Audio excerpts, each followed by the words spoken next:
বন্ধুরা, সকলকে শুভ সকাল। আর আজকে সকালবেলা চলে এসেছি লিচুর চারা দেখতে। এগুলো হচ্ছে লিচুর চারা। আপনাদেরকে 4-5টা দেখাই লিচুর চারা। আর এগুলো শালবাগানের নিচে আছে আর কি। শালবাগানের এখানে আসছি লিচুর চারা দেখার জন্য।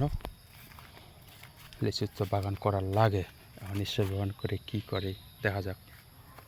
এই যে লিচুর চারা, কত বড় চারা! বোম্বাই চারা আছে আর বেদেনা চারা আছে। এগুলো হচ্ছে বেদেনা চারা। এই ছোট ছোট চারাগুলো হচ্ছে বেদেনা, আর যেগুলো বড় চারা দেখতেছেন এগুলো আছে বোম্বাই। আপনাদের যদি কারো বোম্বাই চারা কি বেদেনা চারা লাগে, যোগাযোগ করতে পারেন। এগুলো এই পাশেরগুলো সব আছে বোম্বাই চারা। বোম্বাই চারার রেট জানা নাই আমার, শোনার লাগবে কত করে রেট ধরা হয়েছে।